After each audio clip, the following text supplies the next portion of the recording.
Okay, so it's 1:40 Eastern Standard. I think that's time enough for us to go ahead and pick back up. As James mentioned, my name's TJ Sego. I'm a postdoc at the Biocomplexity Institute. Interestingly enough, today marks the second year of my time working with James, Josh, Giuliano, Jim, so on and so forth. So it's a nice way to kick off a second year. So for this module, we're going to do a bit of a background on the motivating problem of a lot of the exercises and the model building that we'll do starting tomorrow primarily. We'll do the background on SARS-CoV-2, viral infection, and how computational modeling can be applied to that. So we're going to go through some of the basics of conceptualizing a viral infection model and lots of the complexity involved with that. We can go through some of the basics of the model that we've been building at the Biocomplexity Institute for early viral infection scenarios. We'll go through and evaluate some of the complexity of viral infection and immune response by surveying some of the results that we've come up with some of the work that we've done so far.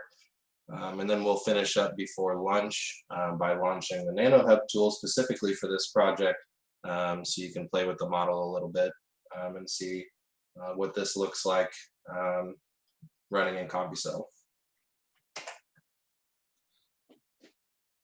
So viral infection kind of seemed to be the obvious way to motivate a lot of our time this week, given the extraordinary times that we live in, and the fact that we had to do this workshop this year remotely as opposed to getting to meet all of you in person.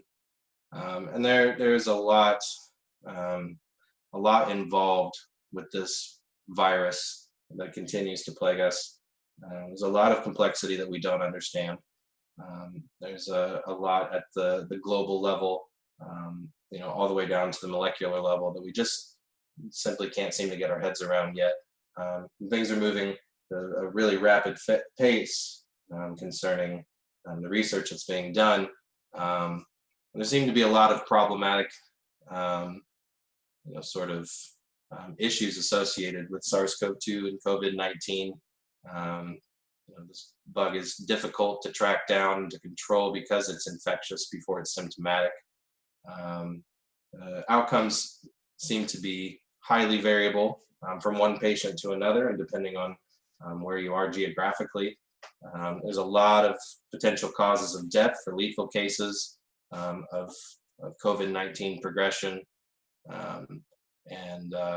It's particularly hard for those of us who have been working on it to keep up with the data because it's still sparse, but it seems to grow by the day. So many of us around the globe are working at sort of a breakneck pace to try to get this under control as quickly as possible so that we can go back to normal life. Now, there are a lot of motivating questions for someone who might be interested in modeling COVID-19. There are a lot of interesting questions to pursue. There are lots of issues associated with patient variability. Want to know what the differences are in the progression of COVID-19 as opposed to, say, influenza, which is much better understood. I'd like to know what are the causes of the seeming delayed adverse responses between recovery and relapse in specific individuals, additional complications associated with COVID-19, like what causes pneumonia or cytokine storm, other adverse effects. I'd like to know why there are lots of age-related effects where COVID seems to be more lethal in the elderly.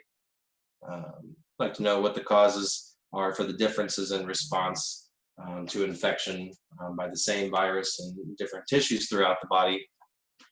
And then in more medical applications, we'd really like to know if we could develop modeling capabilities and simulation technologies to be able to triage better.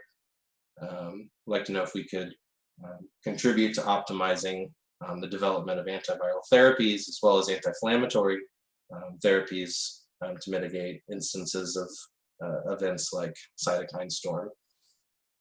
But specifically with the modeling that we tend to do here, we tend to look at simulation results and simulation scenarios through the lens of can we predict emergent system effects due to molecular level perturbations. We say we change an individual mechanism in our model, something that affects a cellular behavior or the release of some biomolecule. When we change those, how does the system respond, and how does that response change at a higher level? So to start, we want to model something like SARS-CoV-2 or some other viral infection, specifically for progression in epithelial tissue. We have to go through and isolate the basic biological components associated with a viral infection. So for epithelial infection, we have just a basic epithelial target tissue. So these are cells that can actually be infected by a virus. We have lots of complexity associated with that, from the extracellular environment to viral entry and replication, spread and removal. So lots of local immune cells that do lots of different things at a site of infection, lots of signaling from a site of infection, and then of course damage and recovery of epithelial tissue. There's more of the systemic or organismal level response, which we tend to just sort of group together in what we call lymph nodes in our model conceptualization, which is more of the systemic level immune signaling, immune cell proliferation, and then recruitment and transport to a local site of infection. Now, associated with that, there's lots of complexity to do with whole body transport, whether blood or the lymphatic system, as well as airflow when modeling respiratory tracts, with lots of potential interest for modeling complications that arise due to infection, specifically in non-target or secondary target organs, like blood or the heart or kidneys. And then there's lots of complexity to do with the two separate phases of the immune response, being the early innate response and then the later adaptive immune response. Now, the immune response has a lot of complexity. And again, there's for any sort of infection and immune response, there will be an early innate immune response in which there's lots of immune cell scavenging and phagocytosis of virus by cells like macrophages, as well as interferon signaling and response that leads to viral resistance and other non-cell mediated responses. There's then systemic cytokine signaling that lets the immune system know that infection has occurred. It usually starts around 2 days or so in the progression of a typical infection. There's then the recruitment of natural killer cells, which you can see demonstrated in this red curve, that tends to start pretty quickly and then slows down as the adaptive immune response really kicks in. Dendritic cells will recognize pathogens and then undergo transport through the body to present antigen, which really begins the adaptive immune response. For a pathogen-specific response, that leads to the return of CD8 plus cells and other cells that are programmed to target a specific pathogen. It also leads to B cell proliferation and production of antibodies for long-term immunity. And then the progression of this, just for a sense of this, complications from infection like pneumonia typically start right around 7 days or so once the adaptive immune response has started to kick in. Concerning viral replication, there's a lot of complexity to do with that as well. For a virus like SARS-CoV-2, typically immediately after infection, there's actually not much virus that can really be measured in what's called an eclipse phase, where really nothing actually ends up being released by a cell that's been infected. But then thereafter, the eclipse phase, there's then a very rapid exponential growth of virus in a site of infection, usually around 2 days for a specific site of infection. You see a peak in viral load. Now after that, once the immune system begins to start doing its work, then you see a saturation of the amount of virus and this sort of gradual decline. And then for the non-lethal cases of infection, then you see this rapid decline due to antibody production. Want to model viral infection in tissue? Well, then certainly two issues to consider would be tissue damage and recovery. Damage, of course, in the form of cell death, which can start as early as around 1 or 2 days, and certainly gets worse depending on the severity of the particular infection scenario. And these cases of death can occur by a lot of different mechanisms. So there's cell death due to effects of the virus, as well as apoptosis due to antiviral signaling like interferon signaling. And then there is lots of killing mechanisms due to immune cell activity like contact killing. So these are interactions at the contact interface between immune and infected cells that induces apoptosis. There's also a bystander effect where neighboring cells will undergo apoptosis if they recognize that one of their neighbors is being killed. And then there's this more indiscriminate sort of release of oxidative species by immune cells that will just target tissue in general. Now in the non-lethal cases, then there's tissue recovery, which typically starts to begin around day 10 or so, in which case an infected epithelial sheet will begin to proliferate, replace damaged tissue. And so if we want to build a model of viral infection in an epithelial layer, and we can start by isolating 4 biological components that we really want to be able to represent during the progression of an infection. And those would be epithelial target cells that can be infected and then undergo the viral life cycle and eventually cell death and tissue damage. There's the actual process of viral replication inside individual infected cells. There's then the recruitment and then the activities of immune cells at a site of infection. And then a model component on how immune cells are recruited to a site of infection in the first place. For lung epithelia, these tend to be quasi-two-dimensional sheets. So if we want to model this, we can at least start for a local patch and say that we can model an epithelial sheet that's approximately two-dimensional and planar.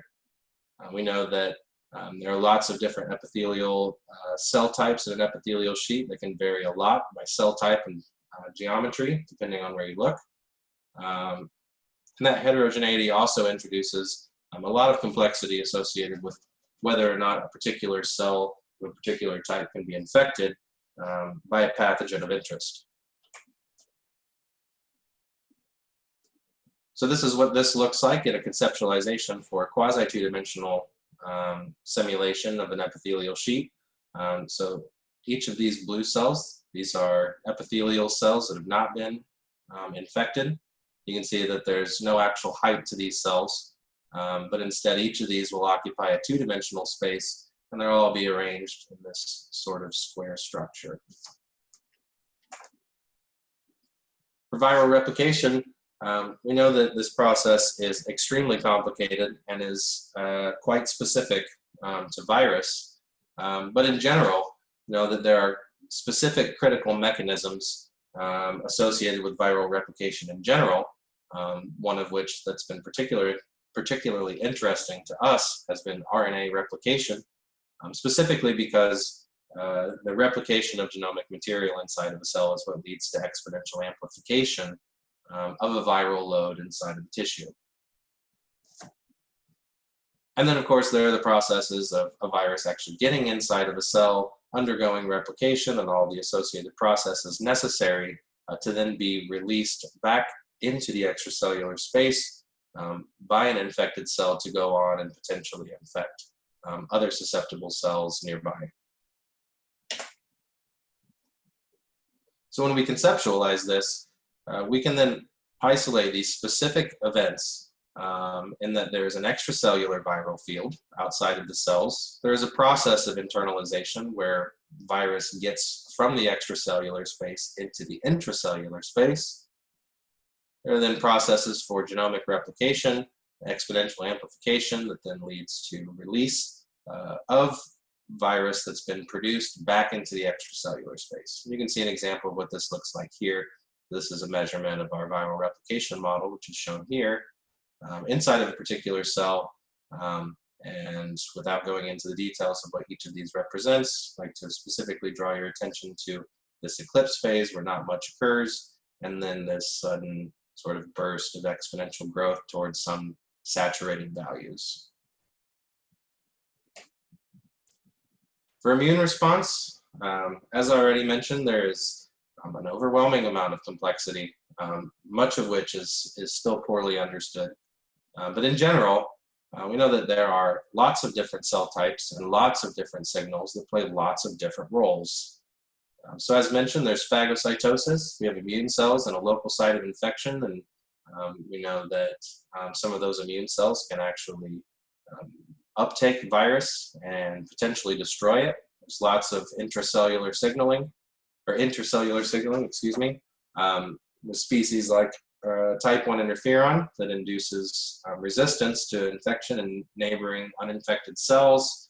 There's killing by lots of different mechanisms, specifically for our workshop this week by contact. There's also release of oxidative chemicals, as we'll see in this module. The actual progression of all of these events in time is extremely complicated and involves lots of cells and lots of signals. But in general, we know that there is antigen presentation by dendritic cells or dendritic-like cells that have come across a particular virus and then travel around and present antigen to induce the proliferation and specialization of T cells and B cells, so on and so forth. For viruses like SARS-1 and SARS-CoV-2, there have been some interesting observations about that these can actually deplete resident T cells and macrophages. So SARS-CoV-2 may actually also target immune cells along with epithelial cells in the airway. And then again, there's the complexity of the innate and adaptive immune responses. The innate we will focus on today in this module, as well as some of the work that we'll do with our early model building. And then additional complexity that we have not really begun to consider yet in our own model development, specifically concerning antibodies. These are works in progress that some of us have been interested in and have been working on. We won't go through that today in the module here with the model that we'll browse through. So when we conceptualize this, if we have a quasi two-dimensional epithelial sheet, and that's modeling something like the surface of an epithelial sheet, then we can say that in an additional quasi two-dimensional layer above that sheet, that we can place immune cells there in our local site of infection. And those immune cells can go about various activities that we assign based on immune cell activities that we may be interested in. So you can see an example of this here. So if we have our quasi two-dimensional sheet in one level, then these figures here actually show the level just above it. You can see where black is no cells, whereas these little red cells here, these are actually immune cells that are being introduced to the local tissue patch. And these are being placed just on top of the epithelial sheet. They're recruited. You can see that there are more up to here being added to simulation. And this is all done through immune recruitment. Then lastly, for the systemic immune response, the signaling is extremely complicated, but what we can say is that in general, there's some sort of pro and anti-inflammatory state due to lots of pro and anti-inflammatory signals that we may or may not explicitly represent. But we know that there's local signaling at a site of infection that then will serve to recruit circulating immune cells to a site of infection, as well as upregulating immune cell production due to long-range signaling.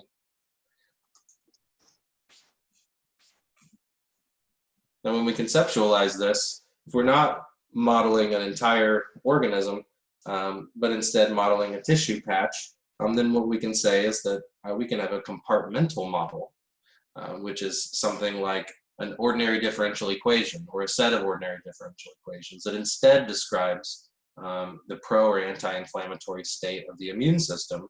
And then we can say that when that compartmental model is in a pro-inflammatory state, that it then introduces immune cells to our local patch. And likewise, when it's in an anti-inflammatory state, that it then will remove immune cells from our local tissue patch. And lastly, for tissue damage and recovery, there are lots of different mechanisms for cell death. These can be both intrinsic and extrinsic due to viral production, as well as activities associated with immune cells. Now, when we conceptualize this, as you can see here, so this is another example of a quasi-two-dimensional sheet.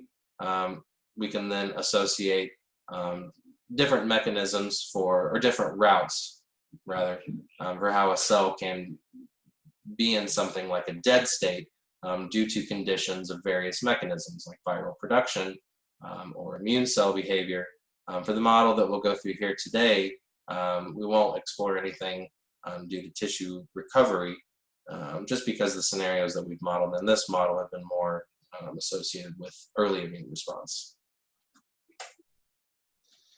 Now, when you survey all of this, one thing to note is that a model like this, these components span 3 distinct scales. So when we talk about a viral replication model, what we're talking about is the behavior, the activities of a virus inside of each individual cell. So if we have a viral replication model, what we're saying here is that we have a model of what goes on inside of each individual cell. Whereas when we talk about a systemic response, immune cells being added or removed from a local tissue patch due to signaling, this is a collective response due to the collective signaling of the entire patch. So if our tissue patch is signaling, or rather some of the cells in our tissue patch are signaling that they're infected, that then translates to a global signal from our tissue patch to the systemic response. So we're actually spanning subcellular all the way up to something like an organismal level response. And that leads us to our actual model. So this is a model that we've been working on since shortly after the pandemic took off. Many of the contributors to this are with us this week, including Josh Giuliano, who you heard speak earlier, as well as James. Of course, we have a friend who works with Morpheus, Lutz Brush. So we're going to go through that very briefly. You can see a sample of what these results look like here. And what we'd like to do is sort of set a context for the model building that we'll go through starting later today. So for the model that we've built here, the strategy has been to focus on infection in the small patch of epithelial cells that can be infected by some initial infection event. So we assume that there's primary infection, in which case there's no pre-existing adaptive immune response, so no antibodies, no B cells ready to proliferate.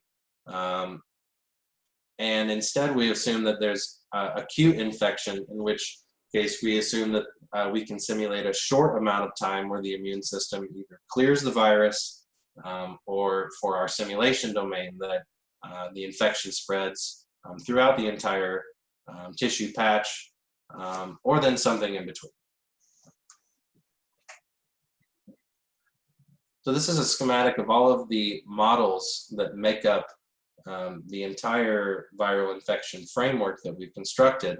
This consists of two cell classes, one of which is the epithelial cell. These are the cells that can be infected and will experience the viral life cycle.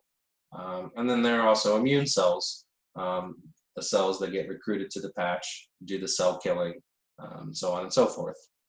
We also model three diffusive fields. These are shown here in the bottom left. So we have an extracellular viral field. So this is diffusive transport of the virus in the extracellular space. We have a cytokine field that's released by infected cells to signal to the immune system to begin immune cell production and recruitment. And then lastly, an oxidative agent field, which is a field that represents the reactive oxygen species released by immune cells when they're sufficiently stimulated to do sort of indiscriminate killing of epithelial cells. And then the bottom right, we have a compartmental model of the lymph node. This is the model that regulates the local immune cell population based on the signaling through the cytokine field by infected cells. So for our epithelial cells, we actually have 4 different cell types. So epithelial class, 4 different types. The types represent the various stages of infection. Every cell can begin as being uninfected, but if it experiences internalization of virus, it becomes infected. After an eclipse phase, it then progresses to a cell type called virus releasing, in which case it begins to release virus into the extracellular space. And then through various death mechanisms, including effects of viral production, there's then the dead cell type. And these are dead cells. Now for immune cells, the immune cell class can come in 2 different types. The first of which is an inactive immune cell. Now these cells will actually move around, so both are modal, but inactive immune cells only do certain immune model behaviors, whereas activated immune cells do everything. Now the immune cells become activated by the cytokine released by infected and virus releasing cells. Now when a cell is in the inactive state, it can still undergo contact killing. So this each immune cell type can kill infected cells on contact. There's then in the activated state, immune cells are modeled to be able to chemotax along the cytokine field to be able to locate infected cells. They also release cytokines in the activated state, potentially leading to runaway signaling and something like cytokine storm. And in the activated state, they also release the oxidative species that can kill immune or infected cells and uninfected cells alike. For viral replication, we have 3 basic phases. Again, there's the event of virus actually getting from the extracellular space into a cell to infect it, called viral internalization. Secondly, there's then viral replication inside of an infected cell, in which case exponential amplification occurs during genomic replication. And then lastly, release of the virus back into the extracellular space according to the viral amount inside of an infected cell.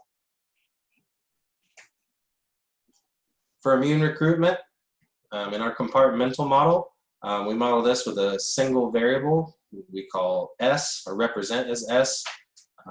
Oftentimes we just refer to it as a state variable. But what we do say in general is that for our state variable S, when it's greater than 0, that is a pro-inflammatory state, in which case immune cells will be added to the tissue patch, whereas when the state variable S is negative, that the immune system is in an anti-inflammatory state, in which case immune cells begin to start being removed from the tissue patch.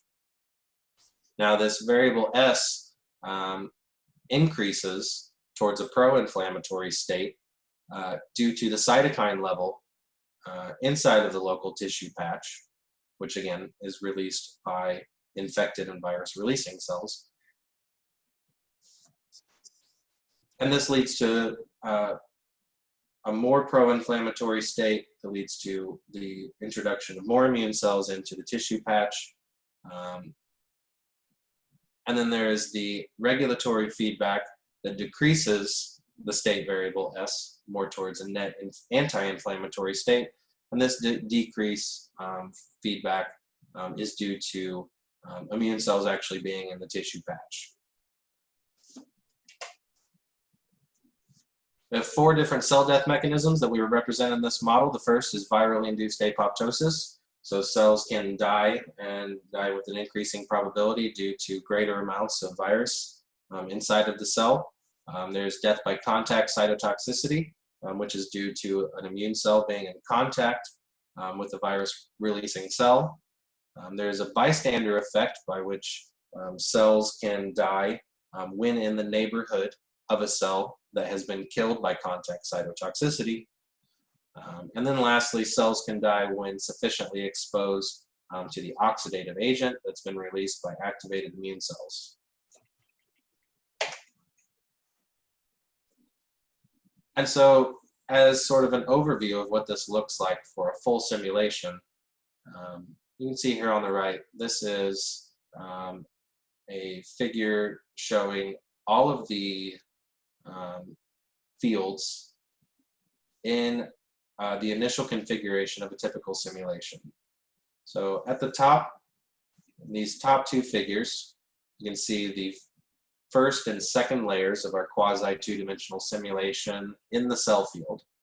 So the top figure shows the epithelial sheet in the initial configuration that we typically simulate, which is that all cells are initialized as uninfected. Those are shown here in blue. And then we take the center cell and we infect it, which is shown here in green. And then we have our immune cell layer that rests on top of the epithelial sheet where immune cells can be added. We typically start with no initial immune cells, and then we have our extracellular virus, cytokine, and oxidative agent fields. And for the simulations that we typically run, we'll usually simulate around 14 days at 20 minutes per simulation step. So these simulations consist of 1,000 simulation steps. So now it's time to do a little simulation running. So I'm going to move my slides over to the left side of my screen. And what I would like for everyone to do is to launch our NanoHub tool for this.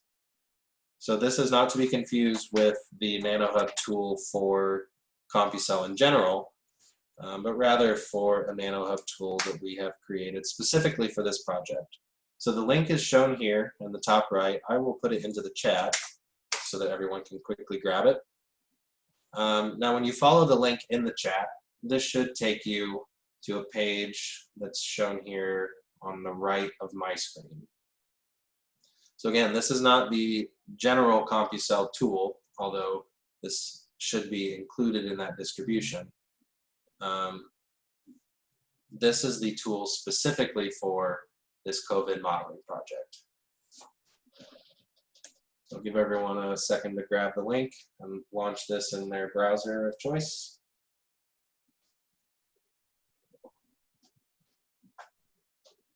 And just like the other NanoHub tools that Giuliano reviewed earlier today, you click Launch Tool. You may have to sign back in. Once you do, it should take you to a familiar looking NanoHub tool. So this should launch Player. Need to resize my screen very quickly.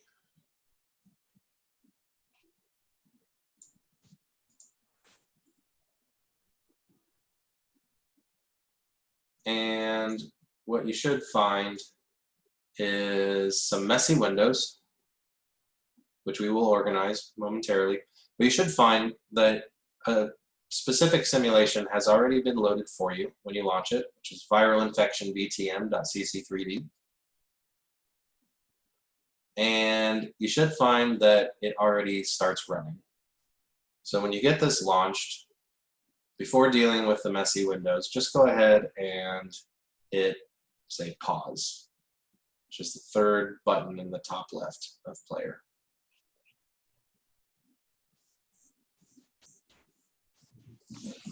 I'm actually going to maximize my screen here for a second.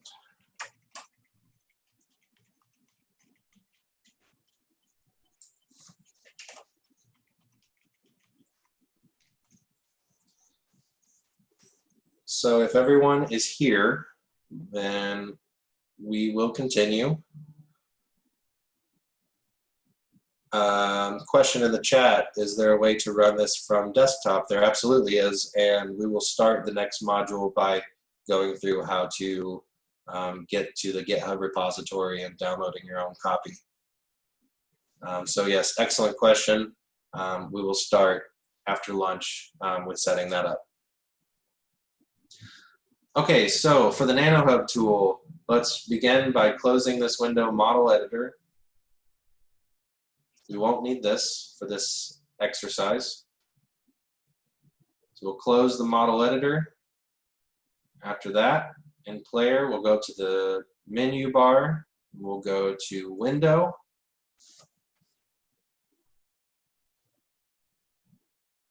And then let's click Tile. So in the menu bar, go to Window, and then Tile.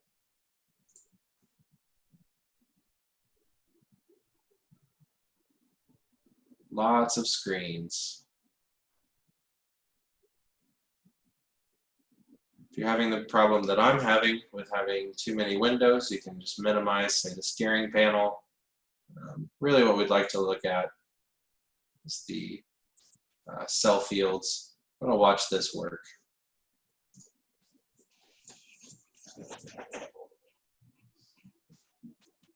So you can minimize some of these data windows to clean this up a little bit, and then window and tile. So again, for those of you who may have not caught that, I minimized all of my data windows and instead have just my cell field and a virus field being plotted, and then hit window and tile. And if you have it set up in a way where you can actually see some interesting things, then go ahead and hit play.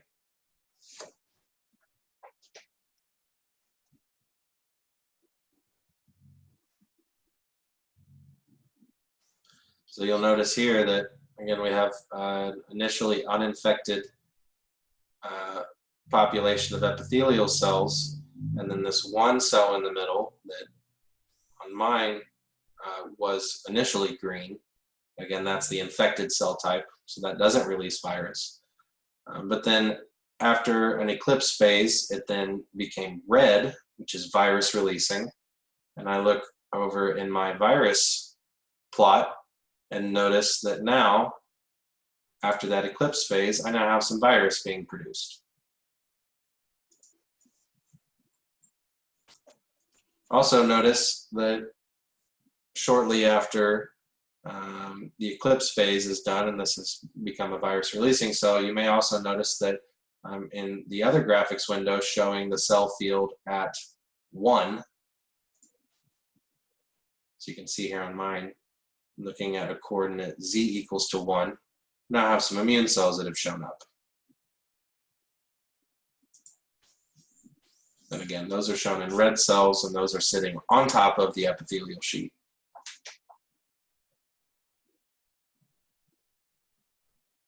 Now in my simulation, I'm at about 80 simulation steps, and I'm now starting to notice I've got some spread of infection.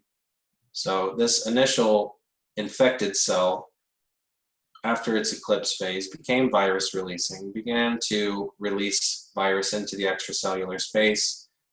And then I noticed that sometime thereafter, now there are more epithelial cells near that initially infected cell that are now in the infected state. So these green cells on my screen, you may be seeing something similar. These green cells have now experienced an internalization event where virus from the extracellular space that was released by the initially infected cell, some of that virus has now internalized inside of those cells, and now the viral life cycle is occurring inside those cells as well.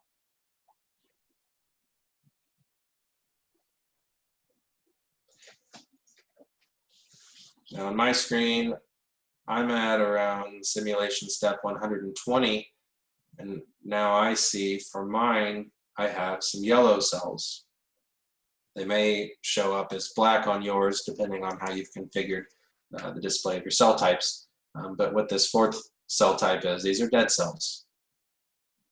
And I notice when I look at my immune cell field that there are some immune cells in the neighborhood of where these dead cells are showing up. And chances are what's happened here is that a cell was infected, an immune cell came in contact with it and killed it by contact cytotoxicity. And chances are some of the additional dead cells around there may have also died due to the bystander effect. And again, this is the case where uninfected cells in the neighborhood of a cell killed by contact cytotoxicity will also die.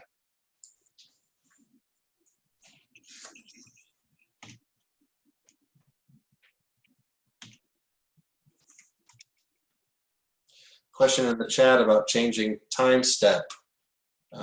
So to change the frequency of updating the graphics in Player in the menu bar, you can go to Tools, and then Configuration. So Tools and Configuration.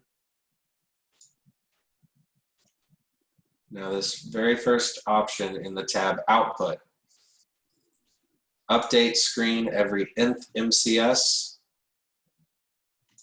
It should be set to default as 1. You can change that to say 10. And this sets the frequency of updates for graphics rendering in Player. So now I notice I changed mine from 1 to 10. I notice now the last plot was step 205. Well, I'll just show 206. Let's see if it changes to 216 for the next one.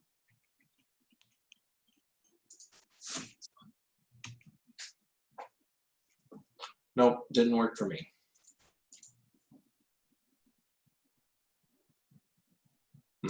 That's interesting. Okay. Well, I should be able to edit the graphics rendering frequency via this option. Mine, it's persisting as updating every step.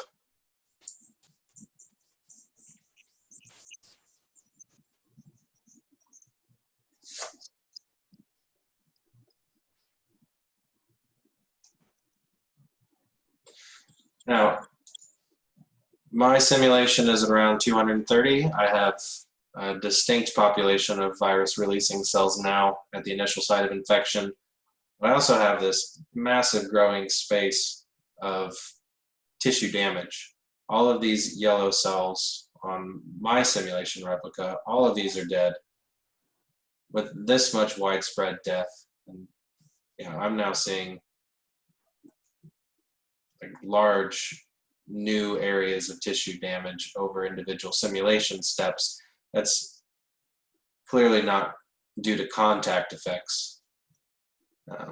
Having 10 cells in an area die all at once, certainly not only due to contact cytotoxicity, but instead this is much more diffusive death, in which case we would assume then that lots of this death and damage that's occurring now is due to release of the reactive oxygen species by immune cells. So again, that species kills uninfected cells and infected cells and virus-releasing cells alike.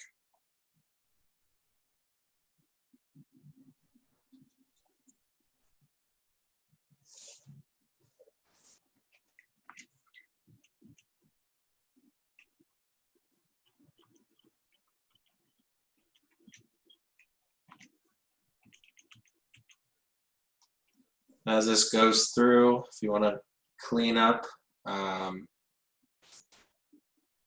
some of the details that are being plotted, maybe show a little less precision on a cellular basis, but be able to see more generally what's going on, you can disable cell borders, as Giuliano mentioned in the chat.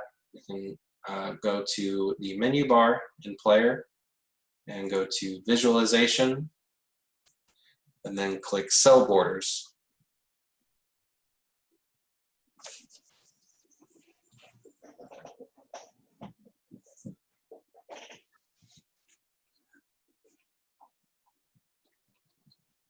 So cell borders superimposes the interface of all of the cells to be able to get a better idea, say, of in a diffusive field, how the current distribution of a diffusive field relates to the distribution of the cells in the cell field. On the other hand, when you have really small screens like how I have mine set up, it's very difficult to be able to see what's going on sometimes. So you can change that as you please. Again, in the menu bar, under Visualization and Cell Borders.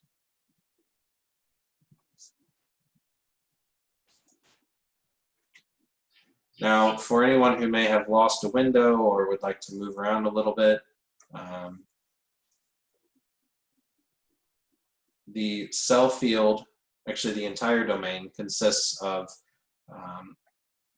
a grid, a 90 by 90 grid with a depth of 2. If you refer to my screen, I have 2 windows, both plotting the cell field. The one on my left is plotting the cell field showing the epithelial cells, and my other one is also the cell field but showing the immune cells. Now, the setup for the simulation scenario is that the epithelial cells are at a coordinate of z equals to 0, z being the depth of the simulation domain. And so the epithelial cells are at z equals to 0, whereas the immune cells are at z equals to 1. And you'll notice that in the graphics windows for my cell field windows, for the epithelial sheet, that window has a value shown here. I have it highlighted. It's a value of 0. So that is the coordinate that is normal to the plane that I'm currently viewing. And for my immune cell field, or my immune cells in the cell field, I have z equals to 1. And again, that's highlighted on my screen. And you can switch back and forth by just changing that. Just note that if you do change that, the player will pause and you have to restart the simulation. Or not restart, just resume the simulation. And you can resume by hitting run in the top left. Now back to progression of infection in simulation. I'm at simulation step around 460, and I have at the center of my domain where the infection started, I have a massive region of damage. To the left of my damaged region, there's then a sort of lining of virus-releasing cells, and then outside of those virus-releasing cells, there's then a layer of infected cells. And you can see by observing cells farther away from the initial site of infection, at least in my replica, and you may be seeing this in yours as well, I also have some sparsely distributed infection sites popping up a little farther away.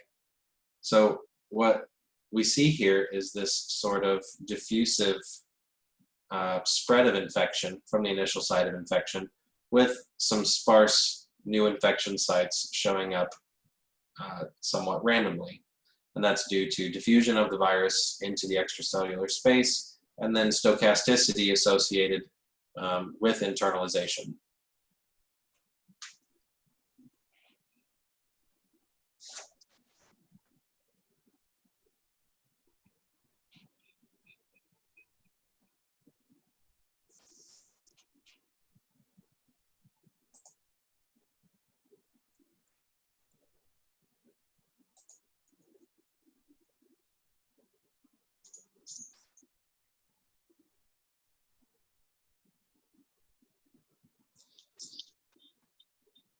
If you would like to create some other graphics windows to look at some other fields, again, as a reminder, in Player you can create new graphics windows using the button that my mouse is currently hovering over.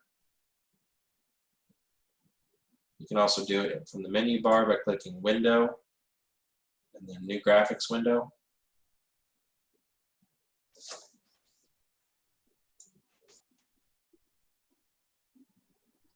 And after configuring a new window, just remember that this operation pauses Player. So once you've set your new window up, then you can just resume simulation by clicking Play in the top left.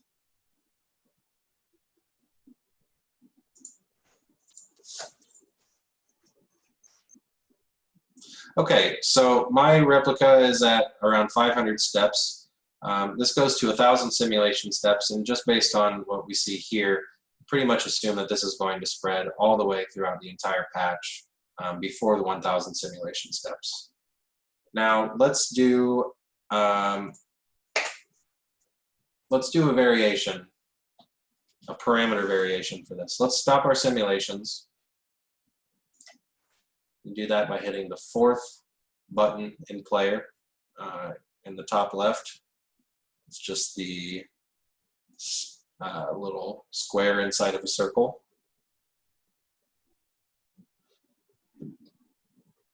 Great question in the chat. Someone's simulation replica was at 370 steps, and their spread of infection was much different than what's on mine. Is it supposed to be this way? The answer is yes. There is a lot of stochasticity associated with the different mechanisms of this model. We will go through some analysis of this in just a little bit, but we observe very frequently, depending on the choice in parameters. In some cases, for what we would call like extreme choices in parameters, we pretty much expect to get the same outcome and the same progression over and over and over. But for parameter choices like what we're simulating here, these replicas, you can run lots of simulation replicas of this parameter set and oftentimes get wildly different outcomes. So if your simulation doesn't look like my simulation, that is expected. Now, for this exercise, before we move on and just blast through some results very quickly, let's stop our simulation. So in Player, again, it's the fourth button on the top left. And let's start a new one, but instead of setting it to run, what we would like to do is just do the first simulation step, which is really to say we just want to initialize a new simulation. So once you've stopped Player, hit the second button in the top left. When you hover over it, it should say Step. So click Step.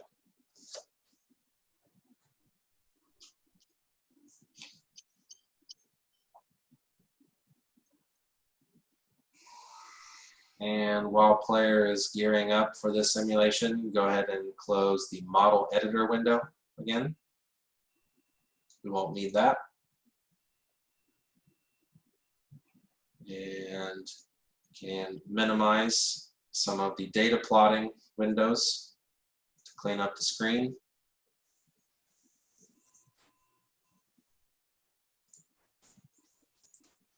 Now, once player has initialized another simulation, before we set this to run, we're going to use what's called the steering panel. So the steering panel, which pops up in the NanoHub tool, provides a way to do a variation of 3 different model parameters that are quite critical to these mechanisms. And the one that we're going to do now is we're going to use this steering panel entry called K-on multiplier. K-on multiplier, this is a coefficient that very strongly affects the probability of internalization. So for a given amount of virus that a cell is exposed to, the probability of internalization will increase when we increase this parameter.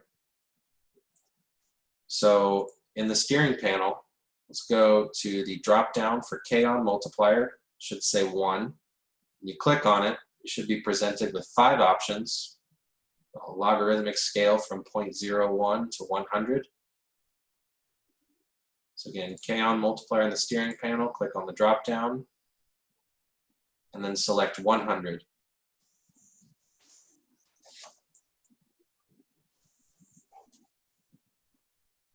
Now, once your steering panel looks something like mine, go ahead and hit run.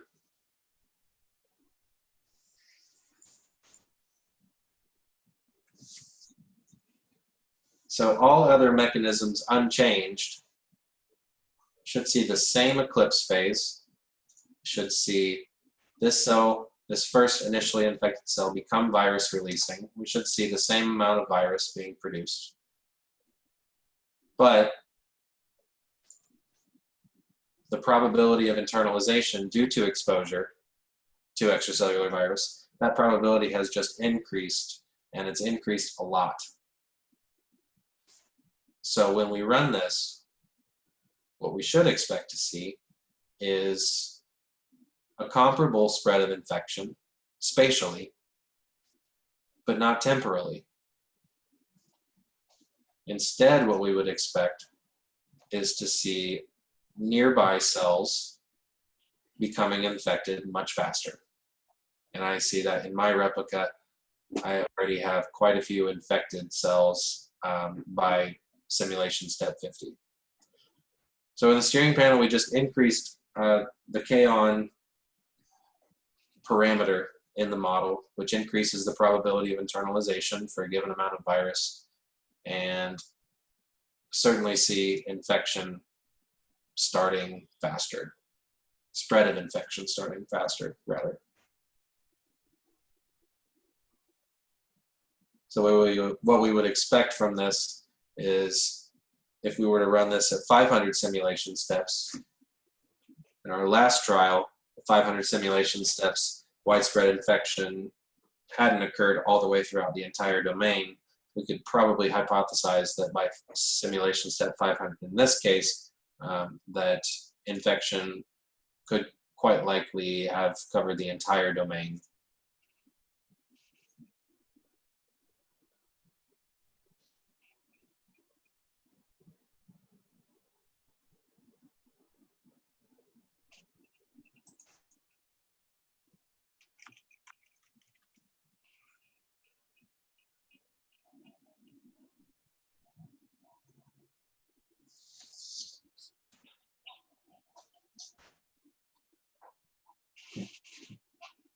So in my replica, noticeably more infected cells from only having experienced 1 cell death.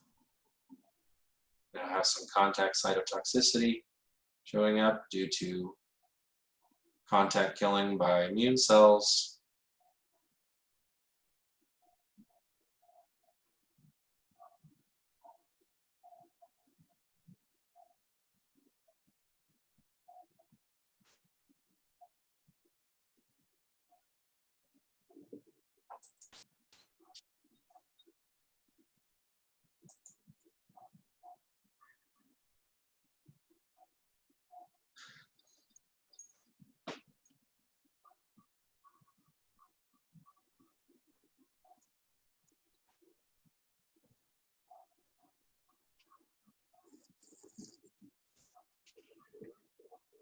My replica is coming up on 150.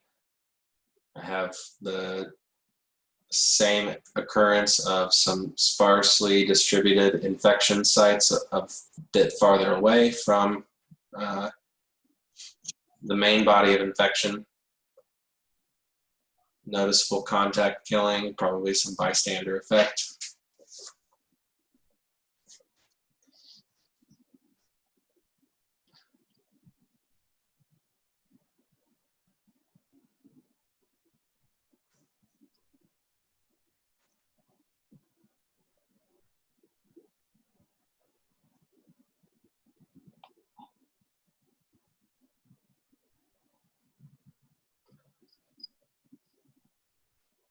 Now, as this is running, just a quick overview of the other things.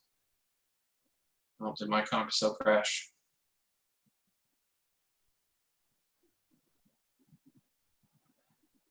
Yep, my CompuCell crashed. Okay, that's fine.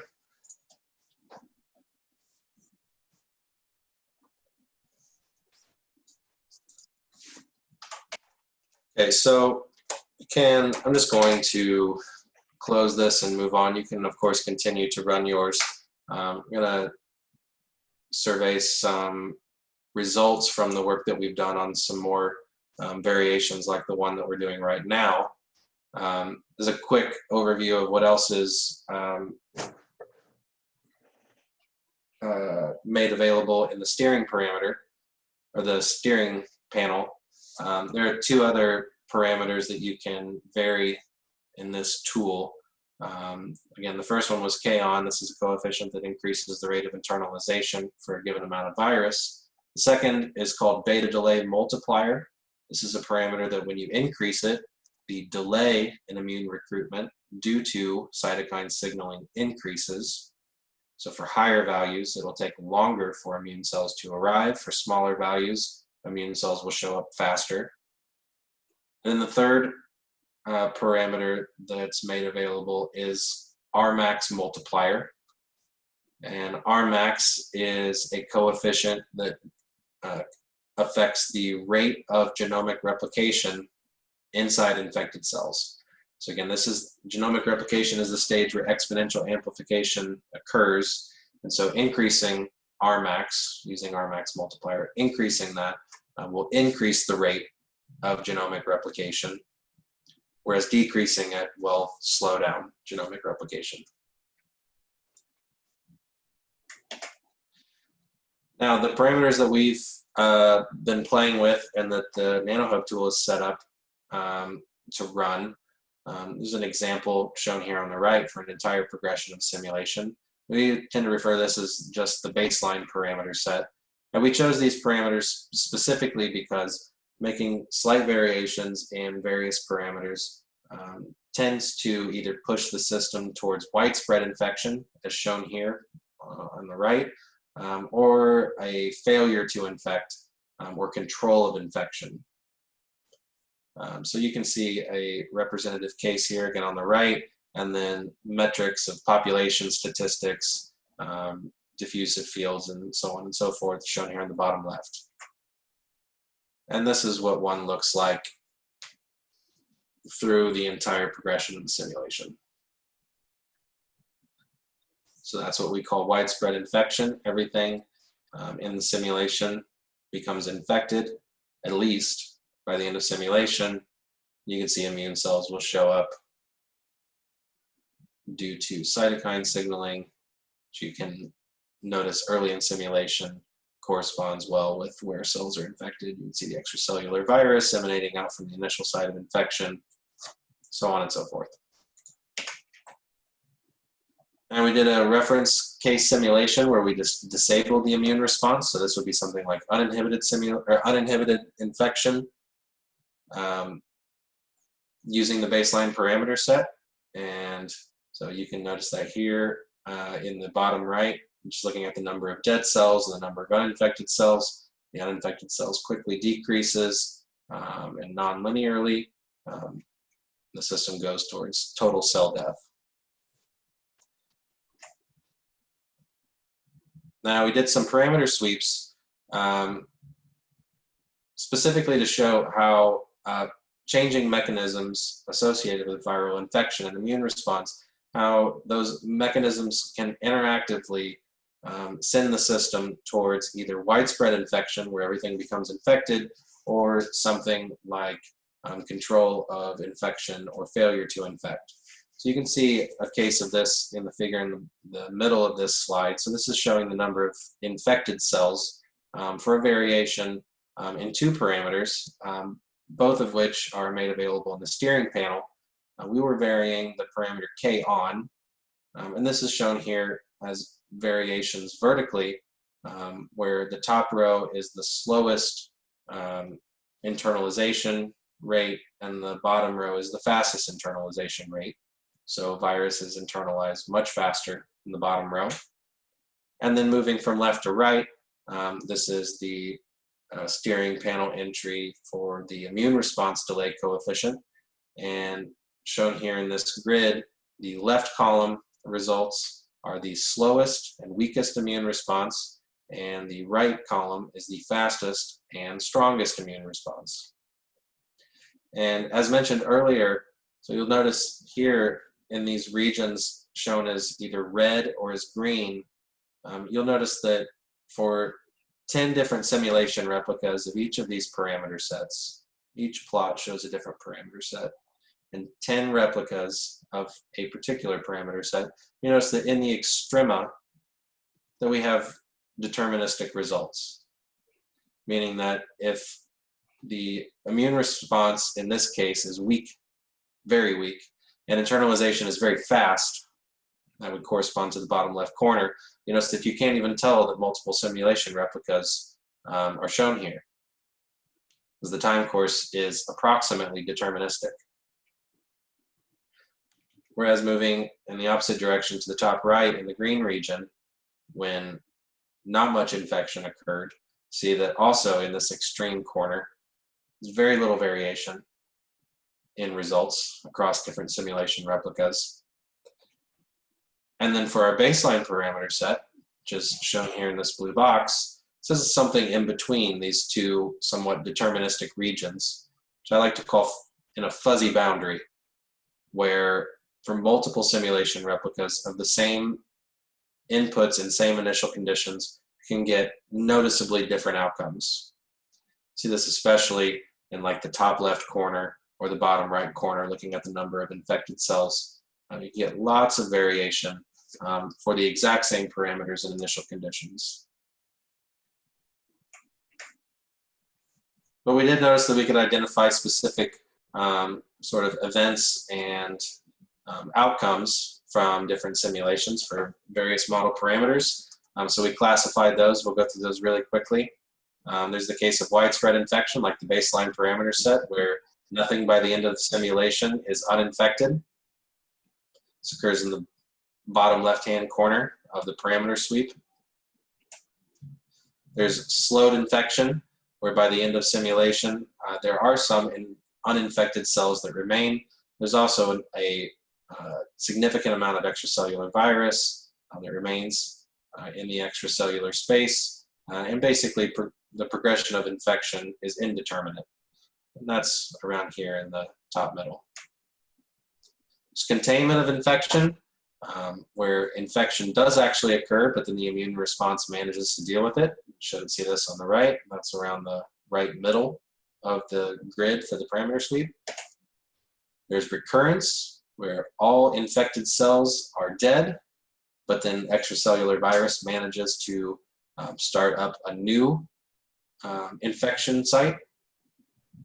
That's in the bottom right corner of the parameter sweep. And then clearance. And this is the case where the number of infected and virus releasing cells goes to 0, where recurrence doesn't happen, and the extracellular virus drops below some threshold, meaning that not only was this progression of infection stopped, but also the likelihood of future infection is quite low. And that's in the top right. Simulated drug therapy, so the Rmax coefficient that is also made available in the steering parameter. We did simulations where we would reduce that during simulation at various times and at various strengths. So you can see an example of this on the right. So the red line shows the initial Rmax value that controls or that affects exponential amplification. See that at some simulation time here at 1200 minutes, and it suddenly drops.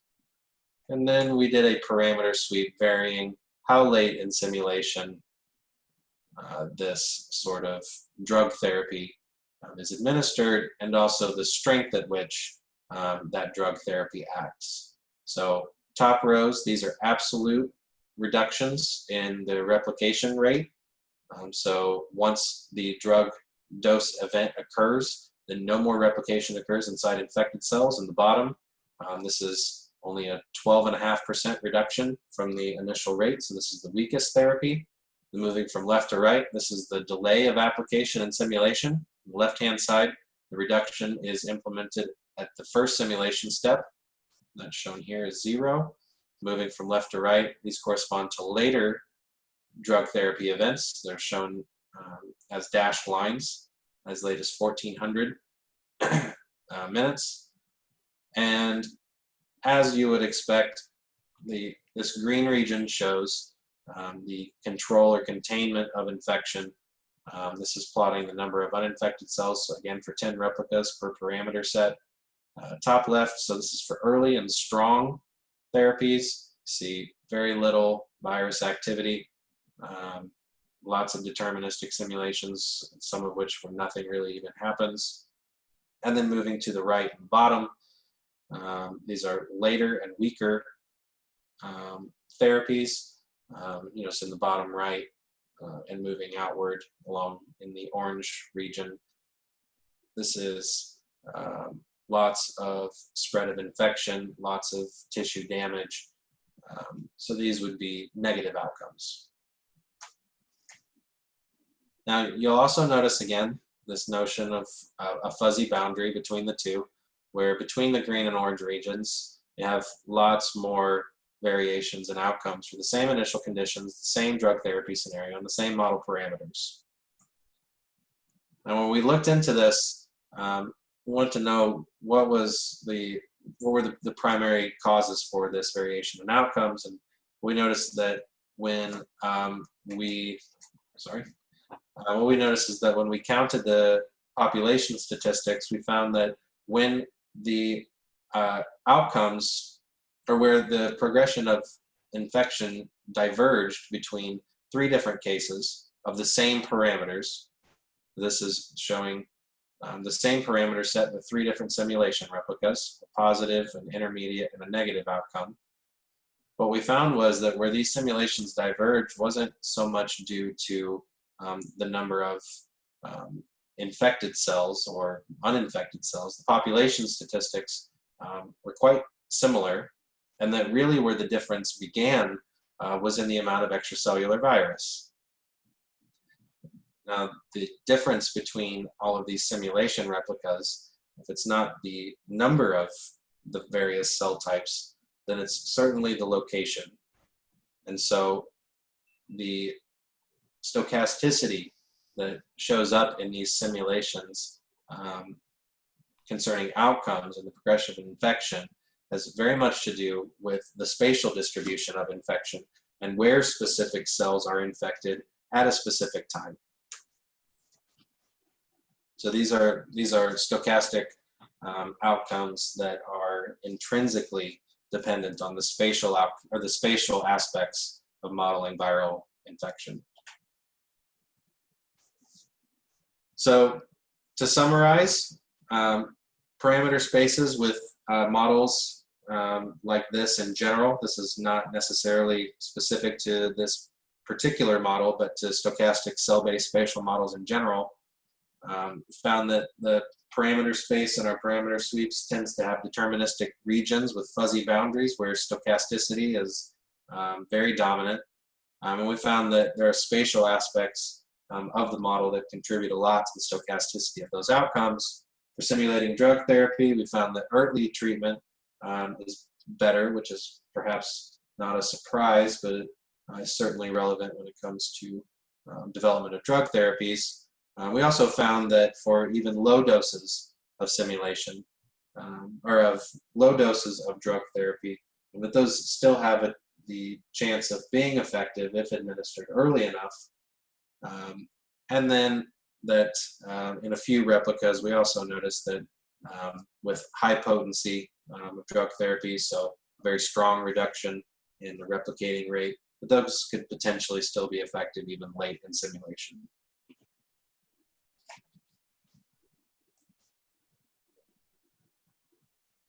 Now we can break here for lunch. I'd like to open this up for any questions. There's a lot of material to blast through very quickly, so if you have any questions, just take a minute, submit those in the chat, and we can talk through some of those. I am not the only person involved with developing this, but rather James, Josh, and Giuliano and I, we work on this primarily. So would like to open it up for questions and for Josh, James, and Giuliano to also provide answers for any questions that might be of interest to them as well.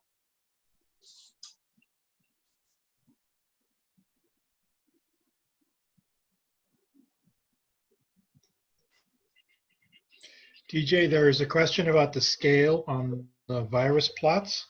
I assume both what's the spatial scale and also what is the heat map scale?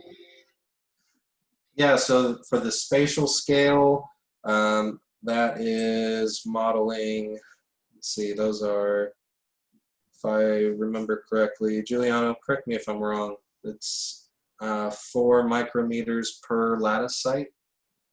Yeah, that sounds right. So none of the all of the units in CompuCell are arbitrary. We have to say what they are. So for our simulations, a pixel is 4 microns wide and tall.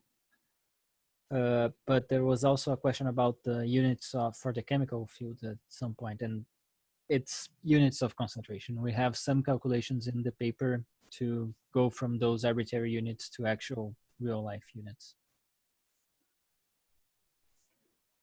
Yeah, and that is a basic process of CompuCell based modeling and simulation in general. We go through, and like Giuliano mentioned, everything in CompuCell is unitless, and usually in model specification, part of the process is to begin with something like experimental parameters that have physical units, and then converting those parameters into non-dimensional units to be used by CompuCell. Yeah. And the same is true for time as well. Time step, a Monte Carlo step, is arbitrary. For the COVID model, it represents 20 minutes. But depending on the model you are trying to do, you may wish one MCS to represent 5 minutes, 1 minute, 10 seconds.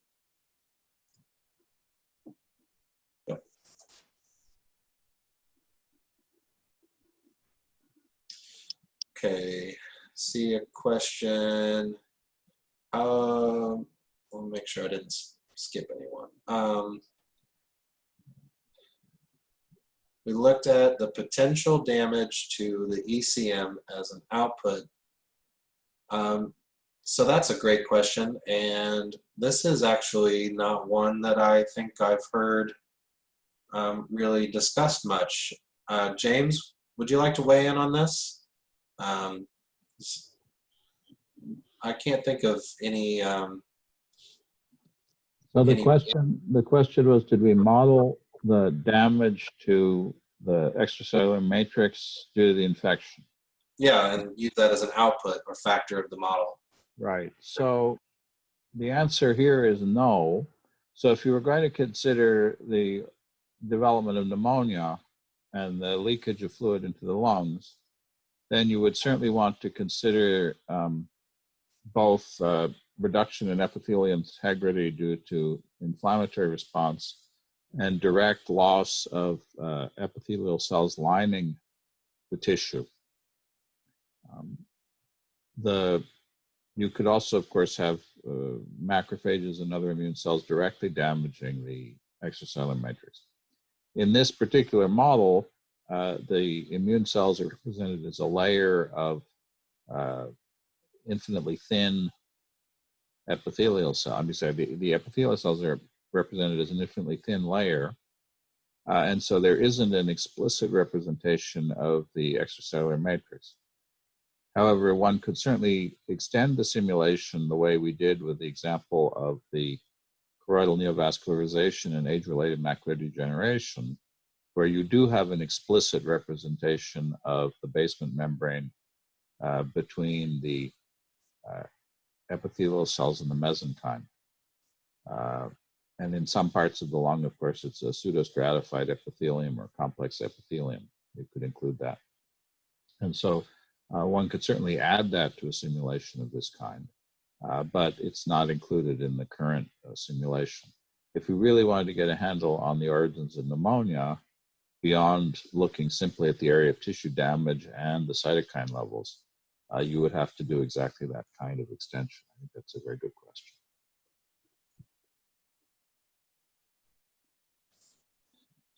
I would like to add to that that would be a problem that I personally would be interested in.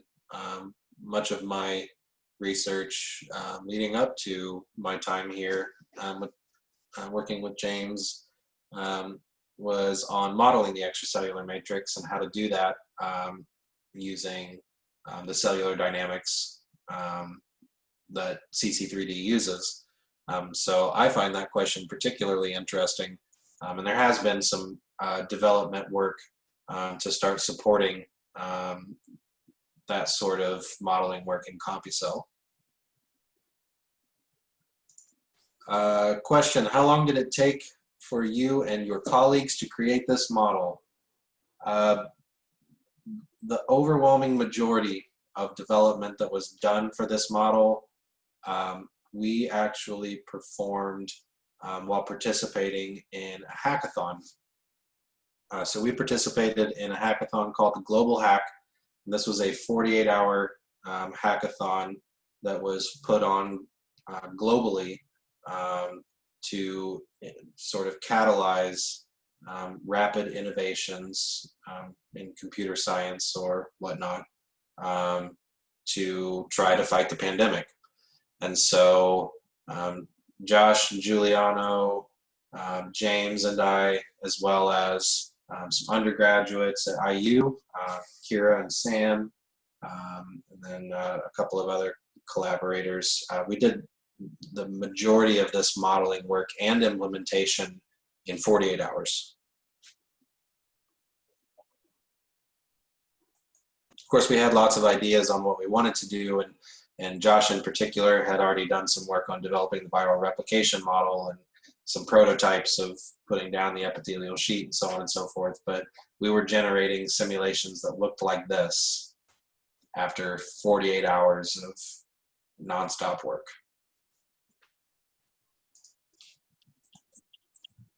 How did you design the parameter sweep? Like the intervals for the parameter values, how do you find a suitable baseline parameter set? Yeah, so this is a great question, and one that we talk about a lot. So we started by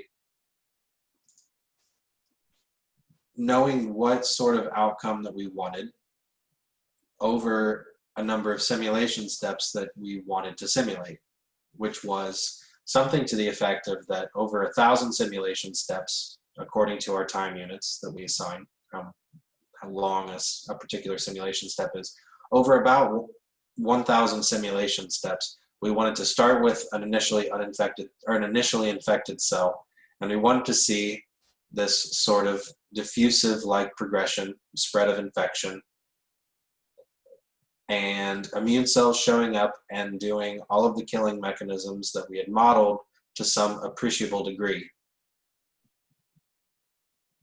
And then from there, we kind of just fine-tuned it. I mean, lots of these parameters are taken from experimental data in the literature, and the rest we approximated to generate this sort of parameter set that was very near a sudden change from widespread infection to containment of infection. And then once we found the parameters that seemed to, at least initially, when we initially looked into it, the parameters that seemed to sort of change the behavior of the system the most, then we did some very coarse parameter sweeps to find ranges for our minimum and maximum parameter values, and then divided them up evenly. So we found a variation in the k-on multiplier, that with everything else held constant, found like the minimum k-on multiplier that would have failure to infect. And we would say that's our minimum. And then increase it, to the same magnitude. So it's I wouldn't say it's an art, but it's certainly an iterative process of isolating what parameters seem to affect the system the most, and then finding interesting parameter ranges that really demonstrate, the behaviors in the parameter space.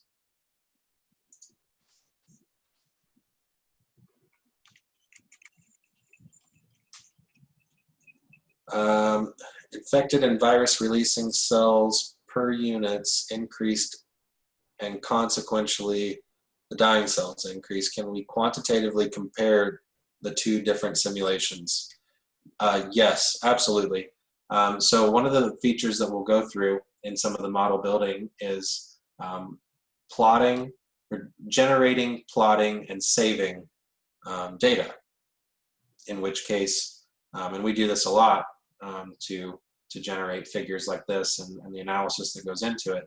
You can then go through and do parameter variations and save to file transient metrics according to how you design them. So if you want to track the number of a particular cell type in time, or the volume integral of a particular field, we'll show you in the modules of this workshop how to go through and actually set up writing the data that you are interested in, plotting it and writing it and storing it and so on and so forth. Do you have examples of modeling the ECM using CC3D?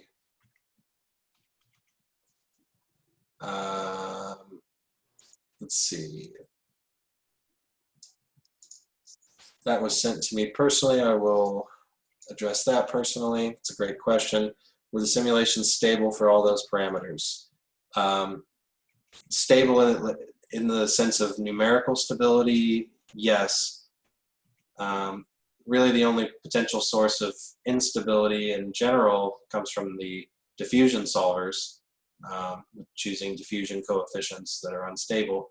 However, the diffusion solvers in CC3D have built-in stability criteria and consequential substepping. So if you set an arbitrarily high diffusion coefficient that would otherwise cause numerical instability, CompuCell will detect that and will actually do substepping according to a stable time step. Okay, so I think that's all the questions addressed to the general public. I have a few that were sent to me that I'll address on my own. So unless there's anything else, I think we can break for lunch, James.